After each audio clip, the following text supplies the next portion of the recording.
What I'm about to show you is how we truly created these great looking Grecian columns. And how we created this is we used 1-inch foam. Now you can get this foam at any home improvement store. And again, it's only 1 inch thick. When you do get it from the home improvement store, it has plastic on the front and on the back. Very, very important that you pull the plastic off. What we had is a transparency. We projected our column up on our foam. We traced it out with charcoal first. Okay, we traced it out with charcoal first, and then after that we ghost it. Now the reason for that is because I wanted the lines very, very straight. So we did the ghosting with a rag and went back over with a magic marker with a ruler. That way our line stayed nice and straight. After we did that, then we took our hot knife and we cut this out, and we had a great looking column. We painted it white, and then we came in here with 2 different shades of blue and gave it some depth and a little bit of shadow. And you can see how awesome it really looks. Okay, now here comes the cool part. How do we make these things stand? What we did is we took boxes, okay, and you can use recycled boxes, whatever you can find or you can buy. But what we used is this is 4-inch by 14-inch by 69 inches high. What we used great stuff, insulation foam. And what we did is just did a bead all the way down one side and up the other. When you're setting it up, make sure the bottom of the box is flush with the bottom of the column. Now you're wondering, well, okay, it'll stand a little bit, but how's it really going to be secure? Well, we have our same box right here that we tape the ends off, and we cut 14 inches off the end of each box. So we have a 14 by 14 inch box. Use packing tape to tape down the lids. Use the hot glue gun, threw the hot glue gun back in there, put it down on top, held it nice and tight, and look at this. We have an instant stand for our column. Now, if you have a little bit of breeze coming through your area and it doesn't feel too secure, the back of this is open. So you can go ahead and put a brick or 2 or some rocks inside there. That way it won't tip over at all for you. Well, you guys know me, I'm all about the details. So after we got our column painted, we got our box and our supports in the back are ready to go, but we're still not finished yet. What we did is we hunted around the church and we found this beautiful greenery, some stuff on the bottom, and you can see how it just gives this column some life.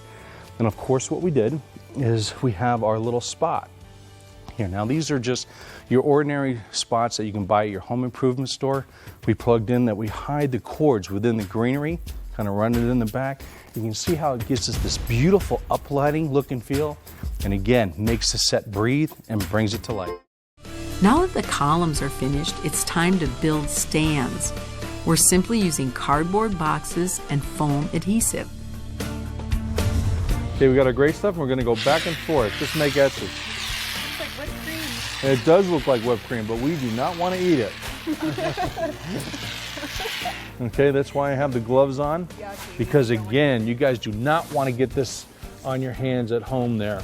So we have our box. It's all taped up with packing tape, top and bottom. Look at that. Ooh, high-tech stuff here. Watch this. Now this is going to become our rigid base for the back. You can see that this is going to work out absolutely perfect. Once we have it aligned, what we're going to do is we're going to take it off our sawhorses, and what we're going to do is we're going to lay like maybe a toolbox. We have a couple of saws, whatever you have around your church that has a little bit of weight, because this foam does expand. Now that the column support is attached, we need to create the base. So we have our glue gun here. We cut our box 14 inches. And again, this is just the end of this box that we cut off. So 14 inches, taped it up on the bottom. And then what we have here is this great hot glue gun, but you can use any hot glue gun that you want, or you can use great stuff, or you can use duct tape, packing tape, but we happen to have a great hot glue gun. And what you're going to do is you're just going to put it on there and hold it there for a minute for just some extra added security. Is we're going to go ahead and tie the two together, a little bit of packing tape.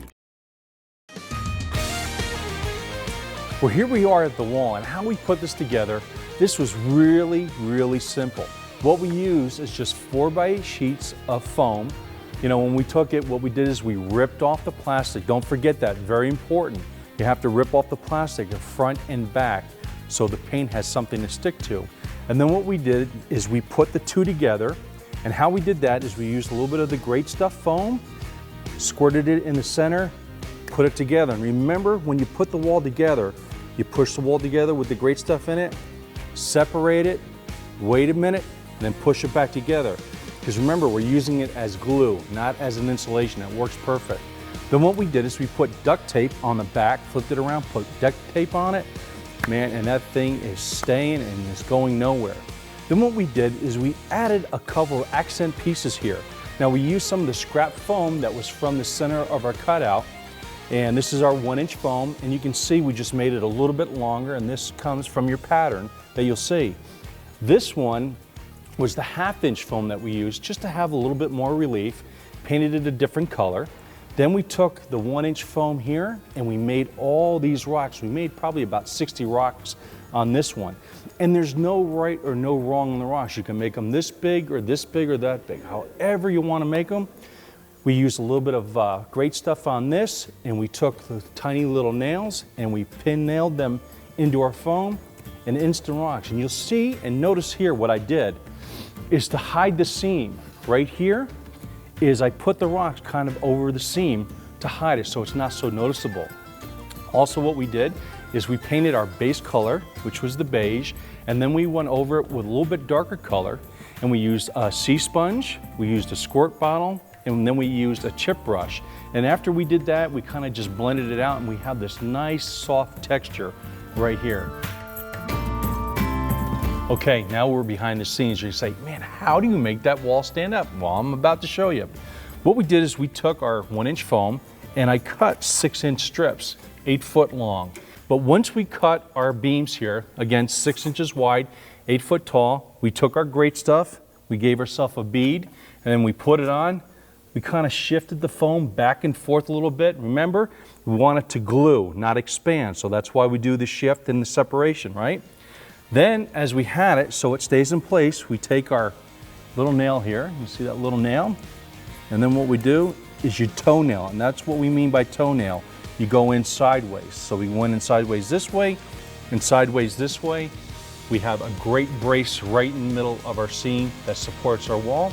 And then what I did, just to give it a little bit more support, is I gave it a top header. So we measured each one, cut it 6 inches deep, did the same thing with the Great Stuff, same thing with the nail, toe-nailed it in. We waited about an hour for it to dry.